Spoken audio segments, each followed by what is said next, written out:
Hello, എല്ലാവർക്കും നമസ്കാരം. Price ആക്ഷൻ്റെ വിവിധ വീഡിയോ ക്ലാസ്സുകളിലൂടെയാണ് നമ്മൾ കടന്നു പോയിക്കൊണ്ടിരിക്കുന്നത്. ഇന്ന് ഞാൻ പറയാനായിട്ട് ഉദ്ദേശിക്കുന്നത് കപ്പ് ആൻഡ് ഹാൻഡിൽ പാറ്റേണിനെ കുറിച്ചിട്ടാണ്. സ്റ്റോക്ക് മാർക്കറ്റിലെ കപ്പ് ആൻഡ് ഹാൻഡിൽ പാറ്റേൺ നമ്മൾ കൂടുതലായിട്ട് ഒരു ചാർട്ട് എടുത്ത് നോക്കിയാൽ പല സ്ഥലങ്ങളിലും കപ്പ് ആൻഡ് ഹാൻഡിൽ പാറ്റേൺ നമുക്ക് കണ്ടെത്താനായിട്ട് സാധിക്കും. എന്താണ് ഇതിൻ്റെ മീനിങ്, ഇതുകൊണ്ട് എന്താണ് ഉദ്ദേശിക്കുന്നത്, കപ്പ് ആൻഡ് ഹാൻഡിൽ പാറ്റേൺ ഉപയോഗിച്ചിട്ട് എങ്ങനെ ട്രേഡ് ചെയ്യാം എന്നൊക്കെയാണ് ഇന്നത്തെ വീഡിയോയിലൂടെ ഞാൻ പറയാനായിട്ട് ആഗ്രഹിക്കുന്നത്. It's me Lindo. Let's start our trading journey with trading milestone.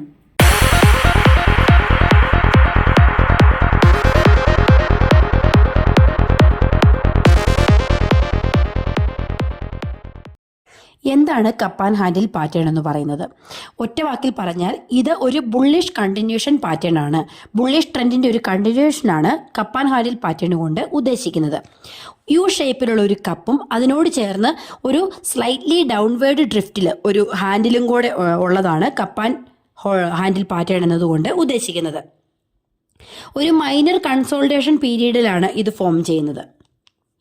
ഒരു ടെമ്പററി പ്രൈസ് ഡിക്ലൈൻ ഇതുകൊണ്ട് സൂചിപ്പിക്കും. കപ്പ് ആൻഡ് ഹാൻഡിൽ പാറ്റേണിൻ്റെ അഡ്വാൻറ്റേജസ് എന്തൊക്കെയാണെന്ന് നോക്കിയാലോ. Number 1, clear entry and exit point. അതായത് കറക്റ്റ് ആക്യുറൽ ആയിട്ടുള്ള എൻട്രി പോയിന്റും എക്സിറ്റ് പോയിന്റും നമുക്ക് ഈ പാറ്റേൺ പ്രൊവൈഡ് ചെയ്യുന്നുണ്ട്. 2, എൻഹാൻസ്ഡ് റിസ്ക് റിവാർഡ് റേഷ്യോ. അതായത് കപ്പിൻ്റെ ഹാൻഡിലിൻ്റെ ആ ഒരു സപ്പോർട്ട് ലെവലിന് താഴെ സ്റ്റോപ്പ് ലോസും കപ്പിൻ്റെ ഡെപ്തിനനുസരിച്ചുള്ള ഒരു ടാർജറ്റ് നമുക്കിവിടെ സെറ്റ് ചെയ്യാവുന്നതാണ്. അപ്പോൾ അവിടെ ഒരു റിസ്ക് റിവാർഡ് ആപ്റ്റായിട്ട് വരുന്ന ഒരു മെത്തേഡാണിത്. പിന്നെ ഉള്ളത് 3, applicable in multiple time frames. ഇത് ഒരു ടൈം ഫ്രെയിമിൽ മാത്രമല്ല പല ടൈം ഫ്രെയിമിൽ വെച്ച് നോക്കിയാലും ഇത് ആപ്ലിക്കബിൾ ആണ്. ഇത് പല ടൈം ഫ്രെയിമിൽ കാണപ്പെടുന്നത് കൊണ്ട് തന്നെ ഷോർട്ട് ടൈമിലും ലോങ് ടൈമിലും ഉള്ള ട്രേഡേഴ്സിന് ഇത് നല്ല അവസരങ്ങൾ നൽകുന്നുണ്ട്. അഡ്വാൻറ്റേജസ് പറയുമ്പോൾ തീർച്ചയായിട്ടും നമ്മൾ ഡിസഡ്വാൻറ്റേജസ് എന്തൊക്കെയാണെന്ന് നോക്കണമല്ലോ. അപ്പോൾ ഇതിന് മെയിനായിട്ട് വരുന്നത് ഫോൾസ് സിഗ്നൽസ് ആണ്. അതായത് എല്ലാ മെത്തേഡിനെയും പോലെ തന്നെ ചിലപ്പോഴൊക്കെ ഇത് ഫോൾസ് സിഗ്നൽസ് തരുന്നുണ്ട്. അതുകൊണ്ട് തന്നെ നമ്മൾ എന്ത് ചെയ്യണം, cup and handle pattern check ചെയ്യുമ്പം അതോടൊപ്പം തന്നെ മറ്റ് ഇൻഡിക്കേറ്റേഴ്സുകളും കൂടി ചെക്ക് ചെയ്യേണ്ടതായിട്ടുണ്ട്. അങ്ങനെ ചെക്ക് ചെയ്തിട്ട് വേണം നമ്മളിത് കൺഫേം ചെയ്യാനായിട്ട്. അതുപോലെ തന്നെ മാർക്കറ്റിൽ മൊത്തത്തിൽ വരുന്ന കണ്ടീഷൻസ് ഒക്കെ ഇതിനെ ബാധിക്കുന്നതാണ്.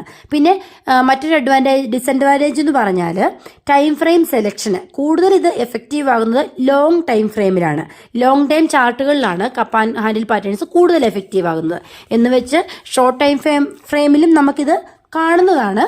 കൂടുതൽ എഫക്റ്റീവ് ഇതാണ്. അതായത് ഞാൻ ഡിസഡ്വാൻറ്റേജും കൂടെ പറഞ്ഞു എന്നേ ഉള്ളൂ കേട്ടോ.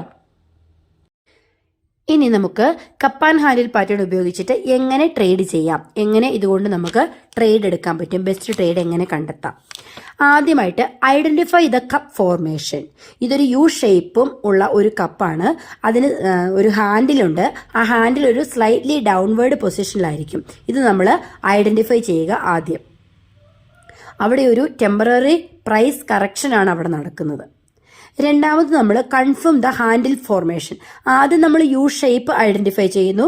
രണ്ടാമത് ഹാൻഡിൽ ഫോർമേഷൻ അത് കൺഫേം ചെയ്യുന്നു. അതായത് കപ്പ് കണ്ടുപിടിച്ചതിന് ശേഷം നമ്മൾ അതിന്റെ ഹാൻഡിൽ ഒരു മൈനർ ഡൗൺവേർഡിലേക്ക് ഒരു കൺസോൾട്ടേഷൻ നടക്കുന്നുണ്ടോ എന്ന് നമ്മൾ ചെക്ക് ചെയ്യുക.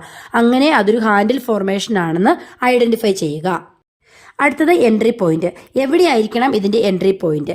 ഈ ഹാൻഡിൽ ക്രിയേറ്റ് ചെയ്യുമ്പോൾ അവിടെ ഒരു റെസിസ്റ്റൻസ് ലെവൽ വരുമല്ലോ.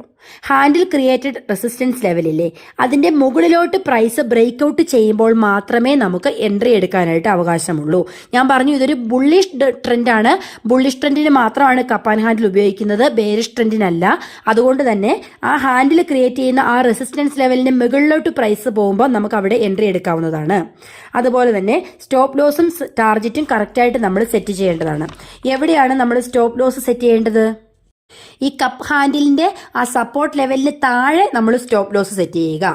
അതുപോലെ കപ്പിന്റെ ഡെപ്ത് അനുസരിച്ചിട്ട് നമ്മൾ വേണം ടാർജറ്റ് മുകളിലായിട്ട് സെറ്റ് ചെയ്യാനായിട്ട്. ശ്രദ്ധിക്കേണ്ട പ്രധാനപ്പെട്ട മറ്റൊരു കാര്യമാണ് വോളിയം കൺഫർമേഷൻ. നമ്മൾ ട്രേഡ് എടുത്തു കഴിയുമ്പോൾ ഈ ബ്രേക്ക് ഔട്ടിൻ്റെ ആ ഒരു ടൈമിൽ നമ്മൾ ട്രേഡ് എടുക്കുമല്ലോ, അപ്പോൾ അവിടെ ബയേഴ്സിൻ്റെ ഒരു വോളിയം നമ്മൾ കൺഫേം ചെയ്യണം, വോളിയം ചെക്ക് ചെയ്യണം. അവിടെ ബയേഴ്സിനാണ് ഹയർ വോളിയം എങ്കിൽ മാത്രമേ നമ്മൾ അതും കൂടെ കൺഫേം ചെയ്യേണ്ടതായിട്ടുണ്ട്. എന്നിട്ട് വേണം അവിടുന്ന് എൻട്രി എടുക്കാനായിട്ട്. എങ്കിൽ മാത്രമേ പ്രൈസ് അപ് ട്രെൻഡിലേക്ക് മൂവ് ചെയ്യുന്നു നമുക്ക് കൺഫേം ചെയ്യാൻ പറ്റത്തുള്ളൂ. അതുപോലെ തന്നെ കണ്ടിന്യൂസ്ലി പ്രൈസ് ആക്ഷൻ നമ്മൾ മോണിറ്റർ ചെയ്യുകയും ചെയ്യണം. ഇതോടൊപ്പം തന്നെ നമ്മൾ ട്രേഡ് എടുത്തതിന് ശേഷം പ്രൈസ് ആക്ഷൻ മോണിറ്റർ ചെയ്യുക. പ്രൈസ് എങ്ങോട്ടാണ് പോകുന്നത്, ബയേഴ്സിന്റെ വോളിയം അവിടെ എങ്ങനെയാണ്, അതൊക്കെ മോണിറ്റർ ചെയ്തുകൊണ്ടേ ഇരിക്കണം കപ്പാൻ ഹാൻഡിൽ പാറ്റേൺ ഉപയോഗിച്ച് നമ്മൾ ട്രേഡ് എടുക്കുമ്പോൾ. ഹായ്, എന്താണ് കപ്പാൻ ഹാൻഡിൽ പാറ്റേൺ എന്നും കപ്പാൻ ഹാൻഡിൽ പാറ്റേൺ ഉപയോഗിച്ചിട്ട് എങ്ങനെ ട്രേഡ് ചെയ്യാം, എങ്ങനെ ബെസ്റ്റ് ട്രേഡ് കണ്ടെത്താം എന്നൊക്കെയാണ് ഇന്നത്തെ വീഡിയോയിലൂടെ നമ്മൾ പഠിച്ചത്. എന്തെങ്കിലും സംശയങ്ങൾ ഉണ്ടെങ്കിൽ കമൻറ്റ് ചെയ്യുക. വീഡിയോ ഇഷ്ടമായെങ്കിൽ ലൈക്ക് ചെയ്യുക. അടുത്ത ദിവസം പുതിയൊരു ടോപ്പിക്കുമായി വീണ്ടും കാണാം. Bye bye.